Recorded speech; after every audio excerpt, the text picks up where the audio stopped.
Views বাংলাদেশের সম্পাদকীয় নীতিটা কি? আমাদের সম্পাদকীয় নীতি আমরা একেবারে উল্লেখ করে দিয়েছি, সাইটে কিন্তু ওপেন দেওয়া আছে এবং সম্ভবত বাংলাদেশে এটা কোনো মিডিয়ার ক্ষেত্রে প্রথমবারের মতো যে মিডিয়াতে সম্পাদকীয় নীতিমালাটা সবার জন্য উন্মুক্ত করে রাখা আছে। গণমাধ্যম সাদাকে সাদা এবং কালোকে কালো বলে দেয়।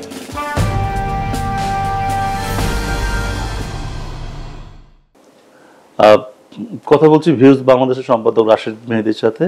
চলে যাই সরাসরি কথায়। ভিউজ বাংলাদেশের সম্পাদকীয় নীতিটা কি? আমাদের সম্পাদকীয় নীতি আমরা একেবারে উল্লেখ করে দিয়েছি, মানে আমাদের সাইটে কিন্তু ওপেন দেওয়া আছে এবং সম্ভবত বাংলাদেশে এটা কোনো মিডিয়ার ক্ষেত্রে প্রথমবারের মতো যে মিডিয়াতে সম্পাদকীয় নীতিমালাটা সবার জন্য উন্মুক্ত করে রাখা আছে। আমার জানা নাই। হ্যাঁ, এটা আপনি গেলে অ্যাবাউটে আমরা কিন্তু প্রত্যেকটা, বিশেষ করে ইন্টারন্যাশনাল যে স্ট্যান্ডার্ডটা আছে তাদের একটা স্ট্যান্ডার্ড কিন্তু আছে, আইক্যানের একটা স্ট্যান্ডার্ড মেনটেন করতে হয়, সেটা কিন্তু আমরা মেনটেন করেছি যে আসলে এই অ্যাবাউট কারা আছে, এখানে অ্যাড্রেস দিতে হয়, কন্ট্যাক্টগুলো দিতে হয়, আমাদের সবগুলো একদম কমপ্লায়েন্স করা আছে। এবং আমরা সম্পাদকীয় নীতিতে পরিষ্কার করেছি যে ব্যক্তির ক্ষেত্রে, যে কোনো ব্যক্তির ক্ষেত্রে কোনো তথ্য প্রকাশের আগে সেটা একেবারেই 100% 99% হলে হবে না, 100% প্রমাণে প্রমাণিত হতে হবে এবং ওই ব্যক্তির বক্তব্য সহ দিতে হবে। কোনো যদি ওই ব্যক্তির বক্তব্য না পাওয়া যায়, উনি যত বড় অপরাধী হন কিংবা দুর্নীতিবাজ আমরা যাই হন না কেন, ওই রিপোর্ট আমরা দেবো না। আমরা কিন্তু সেই নীতি অনুসরণ করে চলছি যে আমরা আসলে এখন যেটা বাংলাদেশের সংবাদপত্রে একটা বড় সংকট তৈরি হয়েছে যে একজনের বিরুদ্ধে অভিযোগ, দুদকে একটা অভিযোগ জমা পড়েছে কিংবা কোনো একটা কর্তৃপক্ষের কাছে পড়েছে, ওই অভিযোগ হুবহু লিখে দিলাম, ওই অভিযোগের যখন তদন্ত হয় নাই, ওই অভিযোগ সম্পর্কে কেউ কিছু জানেও না, একজন তার মতো করে লিখে দিয়েছে। এখন সাংবাদিক গিয়ে এখানে লিখতেছে যে অভিযোগে জানা গেছে, লেখার পরে লিখলো ওনার কাছে ফোন করে এই বিষয়ে জানার চেষ্টা করা হলে ফোনে পাওয়া যায়নি। এটা মিডিয়া ট্রায়াল। এই ধারা থেকে আমরা আসলে একটু অন্য জায়গায় চলে এসেছি যে না, আমরা এই কাজটা হইতে দেব না। যে আমরা এটাও বলেছি যদি কোনো সরকারি তদন্ত রিপোর্টও থাকে, ওই তদন্ত সঠিকভাবে হয়েছে কিনা, তদন্তে উঠে আসা তথ্যগুলো সঠিক কিনা একজন রিপোর্টের সাথে যাচাই করে তারপরে সেটা দেবেন। সমাজ গঠনে গণমাধ্যমের ভূমিকা, এই ব্যাপারটা জরুরি নাকি গণমাধ্যম সমাজের চিত্র তুলে ধরবে, ভালো হলে ভালো তুলে ধরবে, খারাপ হলে খারাপ তুলে ধরবে? আপনার কি মতামত? আমি একদম ক্লিয়ার যে গণমাধ্যম সাদাকে সাদা এবং কালোকে কালো বলবে। গণমাধ্যমের দায়িত্ব না ধনী গরিব বৈষম্য দূর করবে কিনা, এখানে আসলে যা আপনার সমাজে নানান ধরনের যে অস্থিরতা, নানান ধরনের বিষয়গুলো আছে সেগুলোকে আসলে গণমাধ্যম ডিল করবে কিনা। গণমাধ্যম সাদাকে সাদা কালোকে কালো বলবে। যদি সাদাকে সাদা এবং কালোকে কালো বলা হয় তাহলে সবগুলো কাজে হয়ে যায়।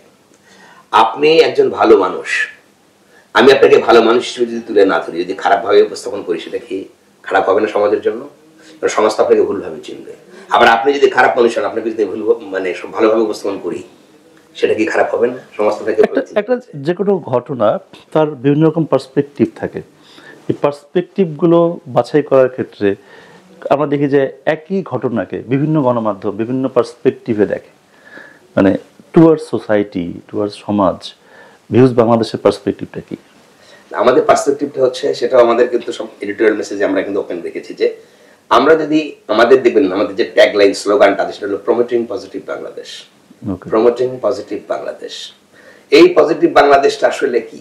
পজিটিভ বাংলাদেশ হচ্ছে যে বাংলাদেশের মানুষের, জনগণের সম্মিলিত শক্তি এবং সদিচ্ছার যে ফলনটা, সেটা আমরা সবসময় বলতে চাই যে আমরা যেটা বলেছি যে একটা গ্লাসে যদি অর্ধেক গ্লাস জল থেকে, আমরা বলবো অর্ধেক গ্লাস পূর্ণ আছে, অর্ধেক গ্লাস খালি বলবো না। আশাবাদী হওয়ার যেটা, আমরা অবশ্যই অপটিমিস্টিক এবং আশাবাদী। এই কারণে আমরা এটা বলেছি যে গ্লাসটা অর্ধেক পূর্ণ আছে, অর্ধেক খালি আমরা বলছি না। দুটো দৃষ্টিকোণে দেখা যায়, আমার দৃষ্টিকোণ অর্ধেক পূর্ণ আছে, তাহলে মানে আমরা পজিটিভ দৃষ্টিভঙ্গি জাগাতে চাই।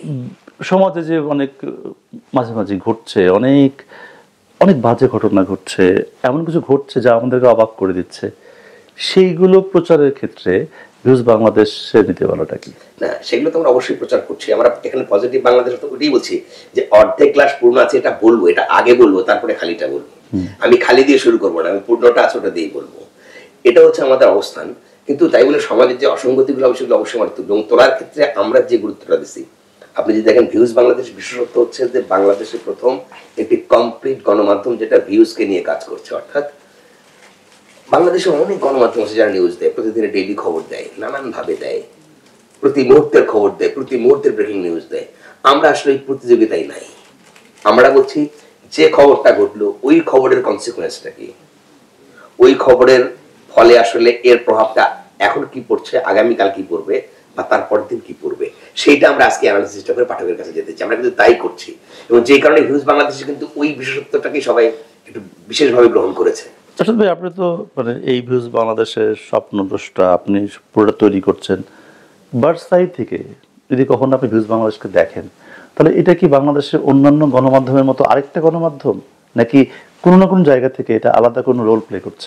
এটা যদি আমাকে আসলে যদি বলেন বার্ড সাইড থেকে দেখার বিষয়টা, এটা আমার জন্য কঠিন। ডেফিনেটলি কঠিন, যেহেতু আমি ঘরের মধ্যে আছি, আমি তো উপরে উঠতে পারছি না। এই বার্ড সাইড দৃষ্টিতে আসলে যারা বাইরে আছেন তারা দেখবেন, কিন্তু আমি যেটা বলি, আমি যদি কয়েকটা ছোট 2-3টা জিনিস সামনে এনে বলি যে ভিউজ বাংলাদেশ অন্যদের চেয়ে কেন আলাদা। প্রথমত হচ্ছে দেখেন, ভিউজ বাংলাদেশের, বা আমি একদম একদম ডেফিনিট করে বলতে পারি, কিংবা আপনি যদি বলেন চ্যালেঞ্জ করা করতে পারি, বাংলাদেশের যে কোনো ওয়েবসাইটের যে ডিজাইন এবং গেটআপ সম্পূর্ণ আলাদা। আসলে আমরা দেখেছি যে আজকের দিনে একটা জিনিস যদি দেখতে সুন্দর না হয় এবং সেইটার মধ্যে যদি সমস্ত কিছু সুন্দর করে বিন্যাস করা না থাকে, গোছানো না থাকে, তাহলে কিন্তু প্রয়োজনীয় ইনফরমেশনটা খুঁজে পেতে কষ্ট হয়। সো এখন একটা স্মার্টার প্রেজেন্টেশন কিন্তু আসলে অপরিহার্য হয়ে গেছে। তো সেই একটা দিক বুঝলাম।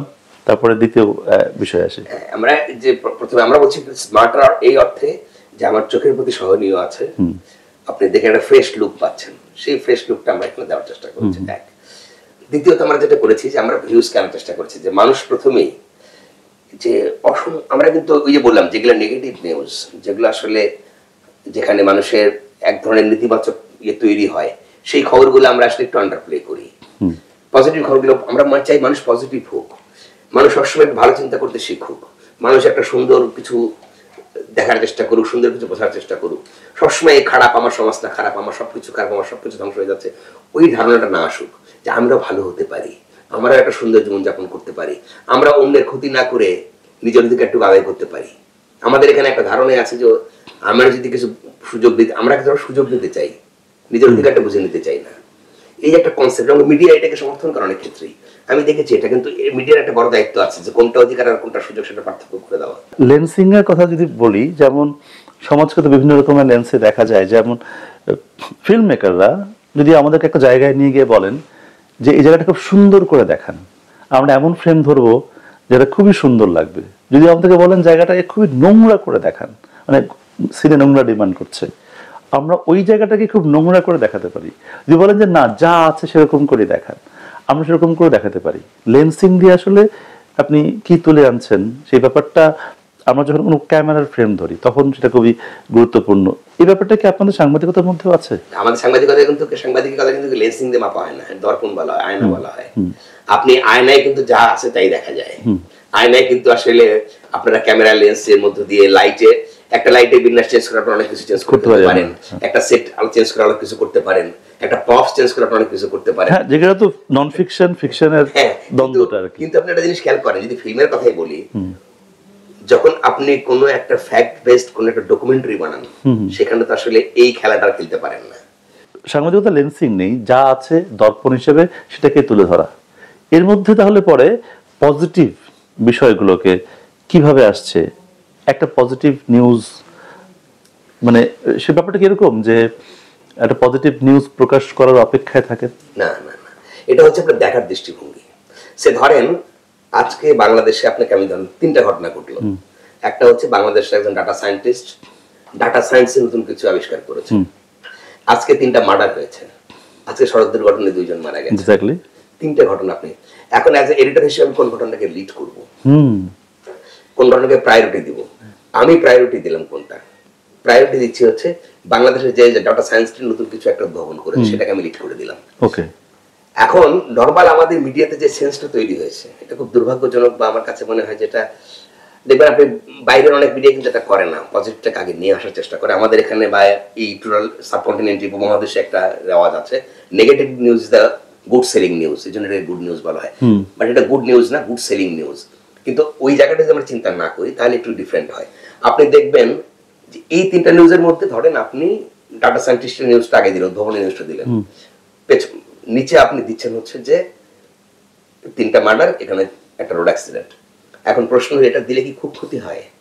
মানুষের দৃষ্টিভঙ্গিটা প্রথমে পত্রিকাটা দেখার পরে উদ্ভাবন, এটা ভালো খাওয়ার পর পরে তখন চিন্তা করে এই মার্ডার হয়েছে, এই বিচারটা করা, আপনার মার্ডারের বিচার করার, মার্ডারের খবরটা দেয় আপনার কাজ, কিন্তু ওইটাকে সেন্সেশনাল ক্রিয়েট করার দায়িত্ব আপনার না, বরং ওইটার উপর আপনার ভিউজ লেখেন যেন পুলিশ ওইটার ইনভেস্টিগেশন করে অপরাধীকে ধরে। আমি কিছু কিছু কিন্তু গণমাধ্যমের মানে অ্যাজ এ হোল যদি বলি, ফিল্ম বা টেলিভিশন এটা গণমাধ্যমের অংশ, ফিকশন গণমাধ্যমের পার্ট, কারণ ওটা সাধারণ মানুষই দেখে। ওটাকে হয়তো সাংবাদিকতা বলবে না, কিন্তু দূরান্বয়ীভাবে একটা যোগাযোগ আছে। যেমন ধরেন এখানে যে ক্রাইম ফিকশন গুলো দেখানো হয় এবং সেখানে যেভাবে ক্রিমিনালজির মানে একটা পার্ট, ক্রাইম প্ল্যানিং, স্ক্রিনিং এগুলো যে করা হচ্ছে, আর ক্রাইম করতে উদ্বুদ্ধ করে, সেটা কিন্তু এক অর্থে কোনো কোনো মানুষকে আসলে ওই পরিকল্পনাগুলোর মধ্যে, এবং আমার কতগুলো ঘটনা দেখাও গেছে আমার কাছে, আমার প্রমুখ দেখে শিখেছি, মধ্যে শিখেছি। আমার মনে হয় যে আমি ওই জিনিসটাই ঠিক বলতে চাই যে একটা গণমাধ্যম যখন একটা জিনিসকে প্রেজেন্ট করতেছে, ওই প্রেজেন্টেশনের মধ্যে একটা পজিটিভনেস থাকলে নেগেটিভ জিনিসটা উস্কে যাবে না। ধরেন আজকে একটা সাম্প্রদায়িক দাঙ্গার ঘটনা ঘটলো, হ্যাঁ, এখন সেই দাঙ্গার খবরটা যদি আমি বড় করে দিই, এভাবে হাইলাইট করে একদম দিয়ে বলি যে তাহলে কি হবে, এটা তো একদম এক ধরনের কি বলবো যে এই সাম্প্রদায়িক, আমরা এক ধরনের কি বলি যে সাম্প্রদায়িকতা হচ্ছে এক ধরনের বিষের মতো, এবং এটা হচ্ছে এক ধরনের তুষের ছায়ের মতো যে দ্রুত ছড়িয়ে যায়। তাহলে আমি কি সেই সরানোর কাজটা করব, নাকি আমি প্রথমেই এই খবরটাকে দেখবো যে পুলিশ কতটুকু কন্ট্রোল করেছে, দেন আমি যদি এভাবে লিখতে পারি যে আগে পুলিশ যদি কন্ট্রোল করে, আমি একটু ওয়েট করি যে হ্যাঁ একটা ঘটনা ঘটানোর চেষ্টা করে দুষ্কৃতিকে মহল কোন একটা অশুভ উদ্দেশ্যে সাম্প্রদায়িক উস্কানিদের ঘটনার চেষ্টা করেছিল এবং পুলিশ এটা কন্ট্রোল করে ফেলেছে, এটা দিয়ে শুরু করলাম, পুলিশের নিয়ন্ত্রণ শেষ পর্যন্ত দ্রুতই পুলিশ নিয়ন্ত্রণে আসলো। এরকম ঘটনা যদি আমি নিয়ে আসতে পারি তাহলে সেটা পজিটিভ হবে না? আমরা আসলে এই যে এখন স্ক্রল দেওয়া, ব্রেকিং নিউজ দেওয়া, সে ধরেন একটা ঘটনা ঘটলো, অমুক বিশ্ব জায়গায় একটা ঘটনা ঘটেছে, শিক্ষার্থীরা রাস্তায় নেমেছে, দেখা দেখে 10 জায়গায় নেমে যাচ্ছে, নো, ওরা কেন নামছে, কি কারণে নামছে, ওরা কতক্ষণ থাকছে, সেটা দেওয়ার পর আপনি খবরটা দেন, হুট করে স্ক্রল দেওয়া যায় না। আপনার দেখবেন বিবিসি, সিএনএন যখন স্ক্রলটা দেয়, ওরা একটা ঘটনার কতক্ষণ পরে স্ক্রলটা দেয় এবং কোন ধরনের স্ক্রল দেয়, সবকিছুকে স্ক্রলে নিয়ে আসে। আমাদের এখানে সত্যিকার অর্থে একটা কথা বলি, এটা খুবই দুঃখজনক, বাংলাদেশের গণমাধ্যমের কোনো সম্পাদকীয় নীতিমালা নাই। আমার আপনার সাথে কথা বলে আমার ভিউজ বাংলাদেশ সম্পর্কে আগ্রহ যেমন তৈরি হচ্ছে, পাশাপাশি এটা মনে প্রশ্ন জাগছে, যেখানে নেগেটিভিটি ভালো বিক্রি হয়, সবসময় ভালো চলে, দ্রুত পপুলার হয়, বেশি ছড়ায়, সেরকম একটা জায়গায়, সেরকম একটা সমাজে, সেরকম একটা সময়ে আপনি এই অ্যাপ্রোচ নিয়ে কেমন চলছেন? এই ভিউজ বাংলাদেশ আমাদের কয়েকজন মানুষের অত্যন্ত আন্তরিকতা কর্মপ্রচেষ্টা রয়েছে এবং তাদের ক্ষুদ্র ক্ষুদ্র অবদান, অংশীদারিত্ব, এর মধ্য দিয়ে ভিউজ বাংলাদেশ দাঁড়িয়েছে, চলছে। ফলে সেই জায়গায় আসলে আমরা ওই চ্যালেঞ্জটা নিতে পেরেছি, কারণ যখন কর্পোরেট পুঁজির অধীনে কোনো গণমাধ্যম হয় তখন সেই কর্পোরেট পুঁজির স্বার্থ রক্ষা করতে হয়, এবং এন্ড অফ দ্য ডেতে যখন কোনো বড় ব্যবসায়িক গ্রুপ বিনিয়োগ করে, সে আসলে দ্রুত বিনিয়োগের টাকাটা তুলতে চায় কোনো না কোনোভাবে, সেটা সরাসরি লাভের মাধ্যমে হোক কিংবা তার অন্য কোনো ব্যবসার সুযোগ নিয়ে হোক, হাতিয়ার হিসেবে ব্যবহার করে হোক, যেই কারণে সে আসলে নেগেটিভ খবরগুলো ছড়াতে বাধ্য হয়, ছড়ায়, ওইদিকে সম্পাদকের কোনো স্বাধীনতা থাকে না। আপনি একটা জিনিস খেয়াল করেন তো, বাংলাদেশে আমি যদি প্রথম একেবারে দুটো গণমাধ্যমের কথা বলবো, এর বাইরে বাংলাদেশ অধিকাংশ গণমাধ্যমের সম্পাদক ঘন ঘন চেঞ্জ হয়। দুনিয়ার কোন মানে কোথায় আছে এটা যে একটা গণমাধ্যমের সম্পাদক ডে বাই ডে চেঞ্জ হচ্ছে? মনে হইল আজ সকালে সম্পাদক চেঞ্জ করে দিলাম। আমাদের এখানে সম্পাদকীয় ব্যবস্থাপনা বলে কিছু গড়ে ওঠে না। সংবাদপত্রে ওয়েস্ট বোর্ডের আন্ডারে একটা সম্পাদকীয় ব্যবস্থাপনা গড়ে তোলার কথা আছে, কিন্তু সেইটা আসলে মালিক পক্ষরা ফলো করে না।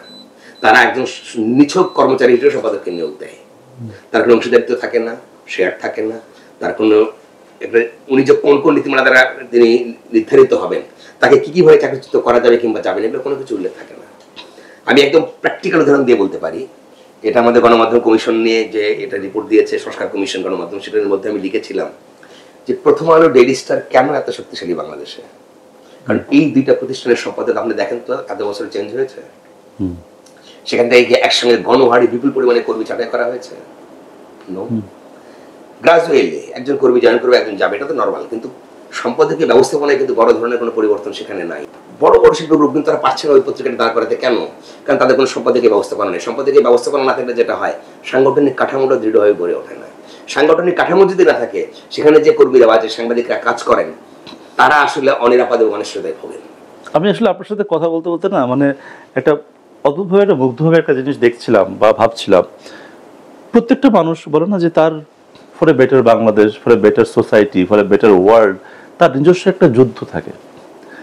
এটা কেউ যুদ্ধটা করে, কেউ করে না, কেউ তার মতো করে চেষ্টা করে যায় একটা ভালো গাছ লাগানো, একটা ভালো ফসল ফলানো, একটা একটু বেটার কিছু করা, মানে সময়ের সাথে খাদ্যে ভেজাল না মিশিয়ে একটু বেটার ভালো খাওয়ানোর চেষ্টা করা, একটু ভালো ভালোর জন্য। সে জায়গা থেকে আপনাকে যুদ্ধ মনে হচ্ছে আমার, যে যে মার্কেটের ট্রেন্ড, যে মার্কেটের অবস্থা, সেরকম একটা জায়গায় আপনি এরকম একটা পরিশুদ্ধ একটা সম্পাদকীয় নীতি নিয়ে লড়ছেন, মানে ইটসেলফ। আপনার আপনার অনুভূতিটা কি? মাঝে মাঝে মনে হয় কি আপনি হাঁপিয়ে ওঠেন? মাঝে মাঝে মনে হয় কি যে আমি সেই বাজারের কাটতির দিকে যাব, নাকি মনে হয় যে এই লড়াইটাই আপনাকে সাহস দেয়? এখানে প্রতি মুহূর্তে কিন্তু এক ধরনের, একদম এটা প্রতিষ্ঠার শুরু থেকে, মানে যাত্রার শুরু থেকে এক ধরনের হতাশা, আবার আশা, হতাশা এবং আশা, এর মধ্যে কিন্তু আগাচ্ছি আমরা। কিন্তু আমি একটা জিনিস বিশ্বাস করি, যদি, কারণ আপনি যেটা বললেন যুদ্ধটা আসলে কি, আমাকে যদি আজকে একটা প্রাচীর মানে ধরেন চীনের প্রাচীর ভাঙতে হবে, কিন্তু প্রথম ইটটা তো খুলতে হবে। যদি আপনি প্রথমে ধারণা করেন চীনের প্রাচীর এত বিশাল, ভাঙবো কেমনে, কোনোভাবেই সম্ভব না, এটা কোনোভাবেই সম্ভব না। এবং এটা ভাঙতে কি পরিকল্পনা লাগবে, কতগুলো ড্রেজার লাগবে, কতগুলো ড্রিল লাগবে, এত চিন্তা করতে করতে গেলে কিন্তু আসলে এটা আপনার বছরের পর বছর যুগের চলে ভাঙতে পারবেন না। কিন্তু আপনি যদি মনে করেন না এটা আমার ভাঙা দরকার, আমি আজকে আপনি প্রথমে একটা ইট ভাঙেন না, দেখবেন যে আস্তে আস্তে ভাঙা শুরু হয়ে গেছে, চলে গেছে, ওটা নাই। আমার কথা হচ্ছে এই কাজটা আমাদের শুরু করতে হবে। যে কোনো ভালো কাজটার শুরু দরকার আছে। আমার কাছে মনে হচ্ছে যে বাংলাদেশের, আমি দীর্ঘদিন প্রায় 29 বছর গণমাধ্যমে কাজ করছি, এবং আমার কাছে এই গণমাধ্যমের জন্য আমার মনে একটা দায় আছে, যে এই গণমাধ্যমে প্রথমত কয়েকটা জিনিস আমি দেখেছি। একটা হচ্ছে যে সত্যিকার অর্থে বাংলাদেশের স্বাধীন গণমাধ্যম নাই, কিংবা স্বাধীন হতে দেওয়া হয় না বাংলাদেশে। আসলে সত্যিকার অর্থে আমি ওই যে বললাম, হয়তো শক্তিশালী সম্পাদকীয় ব্যবস্থাপনা দেখেছি, কিন্তু সত্যিকার অর্থে বাংলাদেশের স্বাধীন সম্পাদক আসলে আমি দেখি নাই। বাংলাদেশে সম্পাদক স্বাধীন হন কি কি ভাবে, স্বাধীনতার ক্রাইটেরিয়া গুলো কি কি, সেগুলো আসলে আমাদের সংবাদপত্রে কোনো রকম নাই, মানে কোনো নীতিমালা এগুলোর মধ্যে আলোচনাই করা হয় না, কোনোদিন আলোচনায় আসে না। আজকে আমি বলি বাংলাদেশের প্রথম শ্রেণীর সমস্ত গণমাধ্যমকে বলেন তাদের সামনে সম্পাদকীয় নীতিমালাটা কি কোথায় আছে। অ্যাজ এ রিডার আমি ওই নীতিমালা দেখে আপনার পত্রিকাটা পড়তে চাই, আপনি শো করেন না কেন? আমি একটা জিনিস বিশ্বাস করি আসাদ ভাই, যে সবারই না, মানে অন্য সেক্টরের মানুষ, হয়তো একজন মানুষ সংবাদপত্রের সাথে যুক্ত নন, তিনি হয়তো অন্য সেক্টরের মানুষ, বা একজন মানুষ হয়তো অন্য কাজ করছেন, তারও না ফিলোসফিটা সবার এক, ফিলোসফিটা ট্রান্সফার হয়, ফিলোসফিটা শেখার জায়গা আছে। যেমন একটা খুবই দুর্দান্ত জিনিস আপনার কাছ থেকে আমরা আজকে শিখতে পারি, যে যখন কেউ দেখবো যে আমার সামনে একটা নেগেটিভিটি বা একটা আমার অপছন্দের জিনিস বা খারাপ জিনিসের একটা পাহাড় প্রমাণ দেয়াল আমার সামনে আছে, যে দেয়ালটা ভাঙা আমার পক্ষে অসম্ভব, সেখানে আপনার সেই কথাটাকে আমি যদি সেট করে দিই যে একটা ইট দিয়ে শুরু করতে হবে, আর কিছু না করি আমি একটা ইটে আঘাত হানতে পারি। মানে মানুষ হিসেবে দিন শেষে ঘুমাতে যাওয়া, জীবন পার করার পরে জীবনের শেষ বালুকা বেলায় এসে নিজেকে প্রশ্ন করা যে আমি কি করেছি সোসাইটির জন্য, তখন আসলে এইগুলোই কিন্তু পাথেয় হয়ে দাঁড়ায়, তাই না? আমি আরেকটা জিনিস ঠিকই বলেছেন, একেবারেই তাই আসলে। কারণ আপনার কোনো না কোনো শুরু করতে হয়। আমি বন্দুক ব্যবহার করব না, এই গুলি আমি ব্যবহার করব না, যেই গুলিতে মানে ধর্ম নিষেধ করে এমন খাবার আছে। এই যে একটা বিদ্রোহ, সেটা কি বড় এতে যায় নাই? কারো না কারো দাঁড়াইতে হয়, নাইলে হবে কেমনে? 100 জন মানুষের মধ্যে 5টা মানুষ রসাতলে গেল, বাকি 95 জন তাদেরকে দেখে ভাবে দেশ রসাতলে গেছে। ওরা বোঝে না যে 95% মানুষ যদি ঘুরে দাঁড়ায়, ওরা সংখ্যা মানে লোক হয়ে যাবে। কারণ হচ্ছে যে কিন্তু এই যে ওই 5 জনকে আমরা দেখতে পাচ্ছি যারা খারাপ কাজ করছে, আর আমরা বাকি 95 জন তো মনে মনে আফসোস করছি, দেশ রসাতলে গেল। এখনো পজিটিভ ভাবনার সংখ্যা বেশি, এখনো দেশকে ভালোবাসা, দেশকে একটু টুয়ার্ডস একটা বেটার বাংলাদেশের দিকে নেওয়ার মানুষের সংখ্যা বেশি। বাট তারা আসলে স্পোকেন না, তারা ছড়ায় না, তারা কথা বলে না, তারা এত বেশি প্রকটভাবে সামনে আসে না। বাট যদি একটা ভালোর সামনে আসার জোয়ার শুরু হয়ে যায়, তখন দেখা যাবে আসলে এরাই বেশি, এরাই 90%।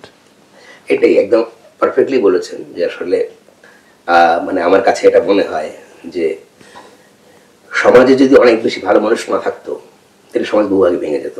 যখন আপনি দেখবেন যে ওই একটা সমাজে অনেক মানুষ খারাপ হয়ে গেছে, আপনি যতই চেষ্টা করেন সমাজকে টিকে রাখতে পারবেন না, ওটার একটা ডিস্ট্রয় ঘটবে। সেটা আপনার মহাপ্রলয় ঘটুক, ভূমিকম্প ঘটুক, সুনামি ঘটুক, যাই ঘটুক, ঘটে যাবে। কিন্তু এখন পর্যন্ত এই সমাজ এখনো টিকে আছে কেন জানেন? কারণ এখানে এখন ভালো মানুষ আছে। সমাজ সম্পদ রক্ষা করতে হবে, ডাকাতি প্রতিরোধ করতে হবে, কেউ যেন আঘাত না করে। এটা কিন্তু কোনো সরকার শেখায় নাই, রাজনীতিবিদ শেখায় নাই, কোনো তাত্ত্বিক সমাজ বিজ্ঞানী শেখায় নাই। এটা সাধারণ মানুষের একটা নিজস্ব শিক্ষা।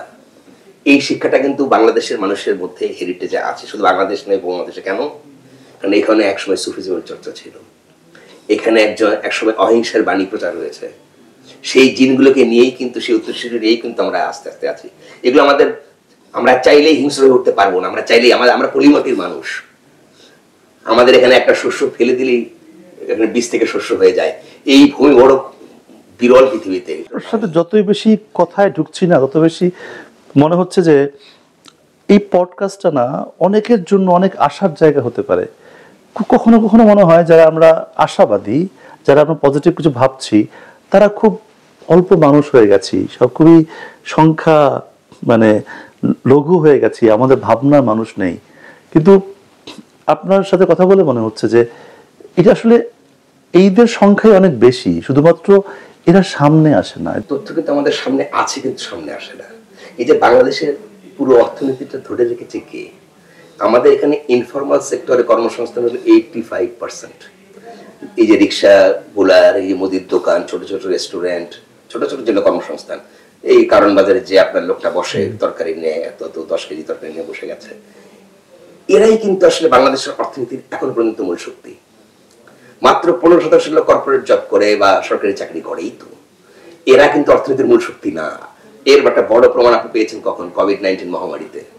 আপনি খেয়াল করেন তো, লকডাউন যখন শুরু হলো, মাত্র 6 মাস, 6 মাসও না, 3 মাস আসলে। এই 3 মাসের মধ্যে আমাদের বড় বড় ব্যবসায়ীরা তারা বলেন, আমার ব্যবসা শেষ, আমাকে প্রণোদনা দেন, এই দেন, আমি বেতন দিতে পারবো না, আমি না খেয়ে মরছি। আমার তাহলে আপনি এত বছর যে লাভজনক ব্যবসা করছেন, সেই টাকাগুলো গেল কই ভাই? 3 মাস চালাতে পারেন না? অনেক পত্রিকার সম্পাদক, মালিক, বাংলাদেশের শীর্ষ পত্রিকা, তারা বলে আমরা আর চলতে পারতেছি না, আমাদের লোকবল ছাঁটাই করতে হচ্ছে। আপনি এতদিন যে লাভে ছিলেন, সেই লাভের টাকাটা কোথায় গেছে? পিঁপড়ে খেয়েছে নাকি কে খেয়েছে আসলে? কিন্তু আপনি খেয়াল করেন, আমাদের কোনো রিক্সা চালক কি বলেছে আমাকে প্রণোদনা দেন, কোনো কৃষক বলেছে আমাকে প্রণোদনা দেন, কোনো মুদির দোকানদার বলেছে প্রণোদনা দেন, কোনো মুচি বলেছে প্রণোদনা দেন। এই খেটে খাওয়া মানুষগুলো কেউ বলে নাই গার্মেন্টস শ্রমিকরা বলছেন বেতনটা দেন। দুর্দান্ত। আর এই ইনফরমাল সেক্টরে যারা আছে তারা কি বলেছে? ভাই আমাকে কাজ করার সুযোগটা দেন। লকডাউনে যদি করোনায় আমি মরেও যাই, দোকানটা খোলা রাখি, আমি বাঁচবো। না খেলে তো মরে যাবো ভাই। আমার এই লকডাউনে ঘরে বসে না খেয়ে মরার চেয়ে দোকানটা খুলে আমি প্রয়োজনে করোনায় মারা যাই। এবং আপনি খেয়াল করেন, আমি একটা ইয়ে করতে গেছিলাম একদিন, যখন লকডাউনের মধ্যে আমি যখন স্টোরি করি, অফিসে আসছি, অফিসে গাড়ি দিয়ে মাস্ক টাক করে যখন নামছি, তো দেখলাম যে ইয়েতে নাই, মানে নামার পরে দিকে একটা রিক্সাওয়ালা আমার অফিসের সামনে দিয়ে যাচ্ছে। তাই বলে যে একজন তাকে বলছে এই মাস্ক টাক্স করেন, এইভাবে চলো। উনি বলে ভাই একদিন করোনা হবে তো আমার শরীরে করোনা আসবে না কেন? কারণ আমার তো 1 দিন 2 দিন 3 দিন 10 দিন পরে গা শোয়া হয়ে যাবে। রোদে ভিড়, পুরি বৃষ্টিতে ভুজি, সারাদিন কত কিছু থেকে গা শোয়া হয়ে গেছে, আর এই সামান্য ভাইরাস। এই কথাটা বলতে পারে কোন মানুষটা? সে কিন্তু কোনো কিছু দোহাই দেয় নাই, সে কিন্তু কোনো মহাশক্তির দোহাই দেয় নাই, কোনো মহাজাগতিক শক্তির দোহাই দেয় নাই, রাষ্ট্রীয় শক্তির দোহাই দেয় নাই, রাজনৈতিক শক্তির দোহাই দেয় নাই। সে নিজের শক্তির কথা বলেছে যে আমার শরীর রোদে পুড়ে বৃষ্টিতে বুঝে শক্ত আছে, এই শরীর এটা সহ্য করে নেবে। বলছিলেন যে ভালো মানুষের সংখ্যা বেশি, কিন্তু এরা যে সামনে আসে না, ব্যাপারটা ঠিক নয়। এক্ষেত্রে আমার মনে হয় একটা পার্সপেক্টিভের একটা ব্যাপার আছে, বা একটা খুব গুরুত্বপূর্ণ বিষয় এখান থেকে পিক করার ব্যাপার আছে। তা হচ্ছে, তাহলে কি যে নেগেটিভিটি প্রচারে আমাদের সোশ্যাল মিডিয়া, আমাদের মেটাভার্স, আমাদের তথাকথিত মেইন স্ট্রিম বিনোদন মিডিয়া, তারা কি আসলে এক ধরনের প্রভাব রাখছে? তারা কি আসলে নেগেটিভিটিকে বেশি সামনে আনছে রেদার দ্যান পজিটিভিটি? এটা হচ্ছে কি আমি বলি, আপনি 60 থেকে যদি 90-এর দশক খেয়াল করেন, যখন আসলে আপনার চিন্তার ক্ষমতা ছিল, বা তারও আগে, এই চিন্তার ক্ষমতা যতদিন মানুষ ছিল, মানুষ কিন্তু ততদিন আসলে অসুস্থ চর্চা করে নাই। একটা কবিতা শোনেন, একটা সুন্দর গান শোনেন, একটা মিউজিক শোনেন, আবার এর যে সন্ধ্যা, এই একটা টিউন যখন কারো কানে যায়, আমার মনে হয় পাষাণ হৃদয় বরফ হয়ে যায়। এরকমই তো, ঠিক সেটা বলছি যে আসলে ওই সময়টা অনেক সৃষ্টি হয়েছে, কারণ মানুষ চিন্তা করতে প্রতি মুহূর্তে। আমাদের এখন সোশ্যাল মিডিয়ার যুগে একটা ভয়ঙ্কর কাণ্ড ঘটে গেছে, রটেন ব্রেন তৈরি হচ্ছে। আপনি 1 মিনিটের শর্টস বানাচ্ছেন, রিলস বানাচ্ছেন, সেই রিলসে কি করতেছেন, একটা লোক পুকুর পাড়ে বসে আছে, ধাক্কা দিয়ে ফেলে দিলেন, এটা দিয়ে মজা পাচ্ছেন আপনি, এটা যেটা বিকৃতি, এটাই ভুলে যাচ্ছি যেটা একটা বিকৃতি। একটা মানুষকে থাপ করে সামনে গিয়ে অপমান করলেন, পেছন দিয়ে মেরে তাকে একটা হ্যাস্ত করলেন, এটাকে আপনি প্রচার করে দিচ্ছেন, এটা যেটা বিকৃতিটাই ভুলে যাচ্ছি আমরা। এটাকে বলা হয় পচা ব্রেন তৈরি করা। এই সোশ্যাল মিডিয়া কিন্তু তাই করছে। এবং একটা জিনিস মাথায় রাখবেন, এই যে সোশ্যাল মিডিয়া গুলো আছে, দুইটা কাজ আছে, ফেসবুক বা ইউটিউবের মতো প্রতিষ্ঠানগুলো আসলে কি, এদের ওনার কে? ইউএসএ। এগুলো আসলে ইউএসএ সার্ভিলেন্স টুল ছাড়া আর কিছুই না। ওরা আপনার প্রতি মুহূর্তের জীবন যাপন, রুচি, আপনাকে ট্র্যাক করা থেকে শুরু করে প্রতি মুহূর্তে আপনার অবস্থান জানা, সব জানছে তারা আপনার প্রতি। আগে তাদের কোটি কোটি টাকা খরচ করে নানান কষ্ট করে নজর রাখতে হতো, এখন তারা শুধুমাত্র একটা অ্যাপ দিয়ে সমস্ত সবার প্রতি নজর রাখছে, সবার তথ্য কালেক্ট করে নিচ্ছে। আপনি কিছু বেনিফিট পাচ্ছেন, তার তুলনায় তার বেনিফিট কয়েক গুণ। ও যে আপনার অ্যাড থেকে রেভিনিউ করে আপনাকে কতটুকু মনিটাইজেশন দেয়, তার কত পার্সেন্ট? নেগলিজিবল, 0.1%, তারও কম। তাহলে ওইটা আপনাকে করছে না, বরং আপনার ক্ষতিটা কি করছে দেখেন। আপনি বলি, শিক্ষিত সভ্য সমাজ যেখানে এখনো আছে, ইউরোপ বলেন, যেখানে বলেন, তারা কিন্তু এটা কন্ট্রোল করেছে, এবং সেইখানে কিন্তু তারা কোনো অবস্থাতেই সব কন্টেন্ট অ্যালাউ করে না। তাদের একটা কিন্তু, তারা কিন্তু কমিউনিটি স্ট্যান্ডার্ড জিডিপিআর তৈরি করেছে, যে জেনারেল ডাটা আপনার পলিসি যে রেগুলেশন সেটা করেছে, তার আন্ডারে থেকে সার্ভিস দিতে হয়। সেখানে একটা রিপোর্ট যাওয়া মানে ফেসবুক গুগলকে সঙ্গে সঙ্গে সেটা সরাতে হয়। বাংলাদেশ থেকে আপনি হাজার হাজার রিপোর্ট করেন, তো কয়টা কন্টেন্ট সরায়? কিছু পয়েন্ট তুলে ধরেছে। এবং শুধু তাই না, আপনি দেখবেন ফেসবুক এবং গুগল বাংলাদেশে দেখবেন যে তারা ইচ্ছে মতো তাদের মতো করে অ্যালগরিদম সাজায়। যখন আমার অস্ট্রেলিয়ার বন্ধু আমাকে বলছিল যেটা বাচ্চারা অনেক কন্টেন্ট দেখতেই পারে না, কারণ তাদের রেস্ট্রিকশন করা আছে। এইখানে কিন্তু কোনো রেস্ট্রিকশন নাই। কারণটা কি? আমেরিকা যে এজেন্ডা যেখানে সেট করছে, ফেসবুক, ইউটিউব সেইখানে সেই ধরনের কন্টেন্টই বেশি প্রচার করছে। আমেরিকা যদি আজকে বাংলাদেশ কানাডা এজেন্ডা সেট করে যে আমি এটা করবো, দেখবেন ওই ধরনের কন্টেন্ট সমানে ভাইরাল হচ্ছে। আবার আপনি যখন আমেরিকার কোন নীতি নিয়ে সমালোচনা করে একটা কন্টেন্ট দেন, ভাইরাল হবে না। ইভেন গুগল আপনাকে ইউটিউবের প্রমোটও করতে পারবেন না, টাকা দিয়েও প্রমোট করতে পারবেন না, দেবেন আপনাকে। তার মানে এই মিডিয়াগুলো আসলে কোনোভাবে স্বাধীন মিডিয়া না। এই মিডিয়াগুলো আপনার ব্রেনকে পচিয়ে দেওয়ার জন্য, আপনার চিন্তা ক্ষমতাকে শেষ করে দেওয়ার জন্য।